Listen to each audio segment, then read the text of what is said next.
নমস্কার দর্শক বন্ধুরা, AJVT অ্যাস্ট্রো জ্যোতিষ বাস্তু টিপস ইউটিউব চ্যানেলে আপনাদেরকে স্বাগত জানাই। আশা করি আপনারা সকলে ভালো আছেন ও সুস্থ আছেন। রাশিফলের এই আলোচনায় আজকে আমাদের আলোচ্য বিষয় হলো 1 মে থেকে 30 জুন অর্থাৎ মে ও জুন মাসটি সিংহ রাশির জাতক জাতিকাদের কেমন যাবে, তাই আসুন জেনে নেওয়া যাক। সিংহ রাশি, যার ইংরেজি নাম হলো লিও এবং এটি হলো অগ্নিতত্ত্বের রাশি। এই সিংহ রাশি ও লগ্নের মানুষদের মুখে মে ও জুন মাসে কিন্তু একটা হাসির জায়গা ফুটে উঠছে, কারণ আপনারা অলরেডি জেনে গেছেন যে দেবগুরু বৃহস্পতি আপনার অষ্টম ভাবকে ছেড়ে দিয়ে নবম ভাবের দিকে কিন্তু সঞ্চার করবেন এই মে মাস থেকেই। সব থেকে বড় যেটা পঞ্চম অ্যাক্সিস যেটা আছে দেবগুরু বৃহস্পতি, সে কিন্তু অমৃত দৃষ্টি সেটা আপনার রাশিতে পড়তে শুরু করবে। কেতুর যে একটা দীর্ঘদিন ধরে যে কুপ্রভাব আপনার শারীরিক এবং কর্মক্ষেত্রে যেটা অনুভব করছিলেন, আপনার ফিনান্সিয়াল ক্ষেত্রে অনুভব করছিলেন, এবং সবথেকে বড় কথা হলো সিংহ রাশির সম্পর্কের ক্ষেত্রেও বিভিন্ন রকমের সমস্যা কিন্তু সৃষ্টি হচ্ছিল বা চলছিল। অর্থাৎ কেতুর যে একচ্ছত্র প্রভাবটা সিংহ রাশির মানুষকে পেতে হচ্ছিল, সেই প্রভাব কিন্তু মে ও জুন মাসে বেশ কিছুটা কম এবং তার প্রভাব কিন্তু ধীরে ধীরে এবার কমতে শুরু করবে। সাথে শনির কিন্তু খুব একটা ভালো সঞ্চার, ভীষণ একটা ভালো সঞ্চার ঘটতে চলেছে সিংহ রাশির ক্ষেত্রে এই মে এবং জুন মাসে। কি না, এতদিন কিন্তু শনিদেব রাহুর নক্ষত্রে অবস্থান করছিল, তবে মে মাস এবং জুন মাসে কিন্তু শনি এবার রাহুর নক্ষত্র ছেড়ে দিয়ে বৃহস্পতির নক্ষত্রে অবস্থান করতে চলেছে, এবং শুক্রেরও কিন্তু একটা ভালো যোগ এই মাস দুটিতে আপনারা দেখতে পাবেন। তাহলে এই ওভারঅল ট্রানজিটটা কিন্তু আগত দুটি মাসের ক্ষেত্রে সিংহ রাশির জাতক জাতিকাদের জন্য কিন্তু অত্যন্ত গুরুত্বপূর্ণ হতে চলেছে, তাই আসুন জেনে নেওয়া যাক।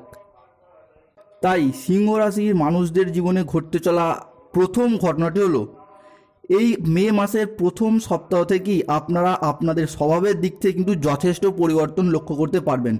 আপনারা এই মাস দুটিতে কোনো সামাজিক বা কোনো রাজনৈতিক র্যালিতে কিন্তু অংশগ্রহণ করবেন, পাশাপাশি কোনো ধর্মীয় স্থানে যাওয়ার যোগ লক্ষ্য করা যাচ্ছে। সেই সাথে এই মাস দুটিতে আপনি কোথাও ট্যুর প্ল্যান করতে পারেন। এই মাস দুটিতে আপনার ফোকাস আপনার বাবা, আপনার মা এবং পরিবারের ওপর কিন্তু ভীষণভাবে অ্যাক্টিভ থাকতে দেখা যাবে। দ্বিতীয়ত হলো শরীর স্বাস্থ্যের দিক থেকে এই মাস দুটি আপনার যথেষ্ট ভালো যাবে, তবে নানা রকম চিন্তা করে বা অতিরিক্ত চিন্তা করে আপনি কিন্তু নিজেই মন খারাপ করে ফেলতে পারেন। পরবর্তী তৃতীয়ত, এই মাসগুলিতে আপনার সমস্ত ফোকাস আপনার কর্মক্ষেত্রে প্রফিট বা লাভ করার দিকে কিন্তু থাকবে। সিংহ রাশির মানুষদের জীবনে ঘটতে চলা চতুর্থ ঘটনাটি হলো এই মাস দুটিতে আপনি কারোর পরামর্শে উপকৃত হবেন, সেটা আপনার কোনো ফ্যামিলি মেম্বার হোক, আপনার কোনো লাইফ পার্টনার হোক, কোনো বন্ধু হোক, কিংবা যে কেউ হোক, সে কিন্তু আপনাকে সমস্যা থেকে বেরিয়ে আসার জন্য পথ দেখাবেন বা সাহায্য করতে পারেন। সিংহ রাশির মানুষদের জীবনে ঘটতে চলা পঞ্চম ঘটনাটি হলো আর্থিক দিক থেকে এই মাস দুটি সিংহ রাশির জাতক জাতিকাদের জন্য কিন্তু মধ্যম যাবে। বেশ কিছু ক্ষেত্রে আপনাকে সতর্ক থাকতে হবে, কারণ আপনার অর্থস্থলে মঙ্গল, বুধ এবং রাহুর একটা কম্বিনেশন যোগ দেখতে পাওয়া যাচ্ছে। ফলে এই মাসে আপনার হঠাৎ করে কোথাও বেরিয়েছেন, গাড়ি খারাপ হয়ে যাওয়া বা কোনো জায়গায় গাড়ি নিয়ে বেরিয়েছেন, গাড়ি সংক্রান্ত বিষয়ে কিন্তু আপনার টাকা পয়সা খরচ হওয়ার একটা ব্যাপার দেখতে পাওয়া যাচ্ছে, এবং হঠাৎ করে এমন কোনো দায়িত্ব বা বোঝা যে কোনো দিক থেকে আপনার উপর এসে পড়তে পারে, যার জন্য কিন্তু আপনার আর্থিক খরচও বৃদ্ধি পেতে পারে, সেটা যে কোনো দিক থেকে হোক।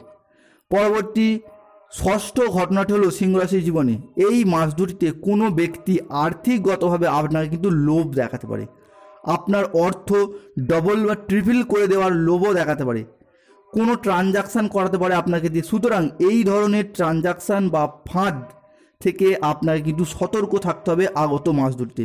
সুতরাং এই মাস দুটিতে যদি কোনো লোভনীয় স্কিম বা ফাটকা বা কোনো শেয়ার বা কোনো লটারি সংক্রান্ত বিষয়ে টাকা লাগান, তাহলে কিন্তু লোকসান হওয়ার সম্ভাবনা রয়েছে। সেই সাথে ঋণ সংক্রান্ত কোনো বিষয় বা সাইবার ক্রাইম বা সাইবার ফ্রড থেকে কিন্তু আপনাকে ভীষণ সতর্ক থাকতে হবে আগত মাস দুটিতে। সিংহ রাশির মানুষদের জীবনে ঘটতে চলা সপ্তম ঘটনাটি হলো কি, পারিবারিক দিক থেকে দেখতে গেলে আপনার পরিবারের কোনো সদস্য চাকরি পরিবর্তনের সম্ভাবনা দেখতে পাওয়া যাচ্ছে। পাশাপাশি যে সকল সিংহ রাশির জাতক জাতিকারা ভাড়া বাড়িতে থাকেন বা ভাড়া ফ্ল্যাটে থাকেন তাদের ক্ষেত্রে কিন্তু স্থান পরিবর্তনের যোগ দেখতে পাওয়া যাচ্ছে। সেই সাথে আপনি কেরিয়ারেরও কিন্তু স্থান পরিবর্তন বা চাকরি চেঞ্জের যোগ দেখতে পাওয়া যাচ্ছে। পাশাপাশি পরিবারের কোনো সদস্যের কেরিয়ারের দিক থেকে কোনো খুশির খবরের যোগ দেখতে পাওয়া যাচ্ছে আগত মাস দুটিতে। সিংহ রাশির মানুষদের জীবনে ঘটতে চলা অষ্টম ঘটনাটি হলো আপনার পরিবারের কোনো সদস্য বা বাবা মায়ের সাথে আপনি কোথাও ঘুরতে যেতে পারেন বা কোনো আত্মীয়ের বাড়িতে যাওয়ার কোনো অনুষ্ঠানে যাওয়া বা উপস্থিত থাকতে পারেন আপনারা আপনার পরিবার পরিজনদের সাথে আগত মাস দুটিতে। সুতরাং সেই দিক থেকে দেখতে গেলে এই মাসটি আপনার পারিবারিকগত দিক থেকে আপনার ফ্যামিলিতে সুখ শান্তি বজায় থাকার দিক থেকে কিন্তু যথেষ্ট ভালো যাবে।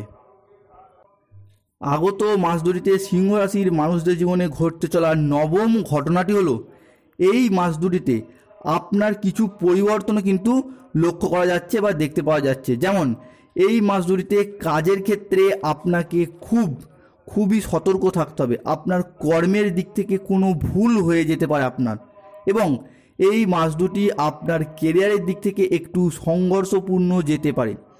চাকরির ক্ষেত্রে বলতে গেলে চাকরির ক্ষেত্রে এই মাসে আপনার বাধ্যতামূলক ট্রান্সফার হতে পারে, অর্থাৎ আপনার উপর ইচ্ছা করে চাপ সৃষ্টি করা হতে পারে বা আপনার ইচ্ছার বিরুদ্ধে কিন্তু আপনাকে ট্রান্সফার করে দেওয়া হতে পারে চাকরির সূত্রে আপনাকে, অর্থাৎ আপনার উপর কিন্তু বিভিন্নভাবে প্রেসারাইজ করতে পারে কর্মস্থলে।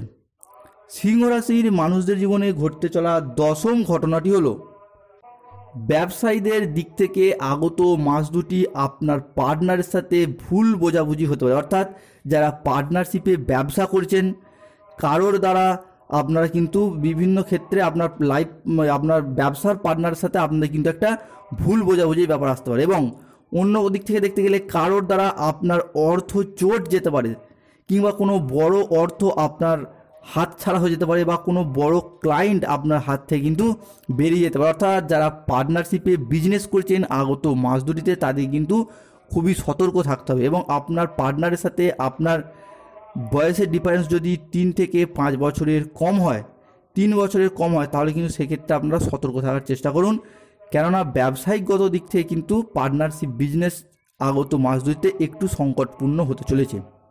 সিংহ রাশির মানুষের জীবনে ঘটতে চলা একাদশ ঘটনাটি হলো সম্পর্কের দিক থেকে বলতে গেলে এই মাসে আপনার কোনো পুরনো বন্ধুর সাথে দেখা হতে পারে বা সম্পর্ক স্থাপন হতে পারে।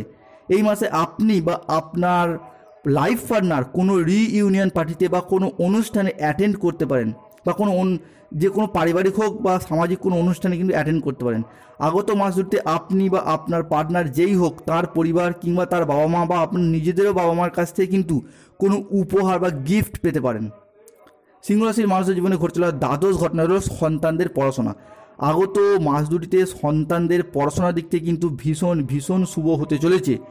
বিশেষ করে বলতে গেলে মে এবং জুন মাসে আপনি যদি কোনো কম্পিটিশনমূলক পরীক্ষা বা কোনো চাকরির পরীক্ষা যদি বসেন বা কোনো পরীক্ষা দিয়ে রেখেছেন, যদি এই ফলাফলের জন্য অপেক্ষা করে থাকেন, তাহলে আপনাদেরকে বলে রাখি আপনাদের জন্য সময়টা কিন্তু খুবই ভালো আসতে চলেছে। বিশেষ করে কোনো উচ্চশিক্ষা বা কোনো গবেষণামূলক শিক্ষার সাথেও যদি আপনারা যুক্ত থাকেন আগত মাস দুটিতে, আপনারা যদি সেই পরীক্ষায় অ্যাটেন্ড করেন বা যে কোনো কম্পিটিশনমূলক পরীক্ষায় যদি আপনারা আগত মাস দুটিতে যোগদান করেন, তাহলে বিশাল হিউজ পরিমাণ কিন্তু জয়লাভ করার শুভ লক্ষণ দেখতে পাওয়া যাচ্ছে, সেটা সিংহ রাশির জাতক জাতিকা হোক বা তাদের সন্তানরা হোক। তো এতদিন যাবৎ আপনারা নানা রকম চেষ্টা করেও পড়াশোনার দিক থেকে কিন্তু সেই রকম শুভ ফল পাননি। তবে বর্তমান পরিস্থিতিতে দাঁড়িয়ে শনি যেহেতু আপনাদের রাহুর নক্ষত্র ছেড়ে বর্তমানে বৃহস্পতি নক্ষত্রে কানেক্ট হয়েছে, সেই দিক থেকে কিন্তু শনি আপনাদেরকে কিন্তু কর্মফল দেবে বা শুভ ফল দিয়ে থাকবে। তাই বন্ধুদেরকে অনুরোধ করব, এই সমস্ত দিক থেকে আপনারা যদি শুভ ফল পেতে চান তাহলে প্রতিদিন বাড়িতে 28 বার থেকে 108 বার, যেহেতু বর্তমান বছরটি শনিদেবের বছর চলছে, শনিদেবের নাম জপ করুন প্রতিদিন বাড়িতে 28 বার থেকে 108 বার। জয় শ্রী শনি মহারাজের জয়, এবং শনিদেবের আশীর্বাদ পেতে কমেন্ট বক্সে অবশ্যই একবার লিখবেন জয় শ্রী শনি মহারাজের জয়।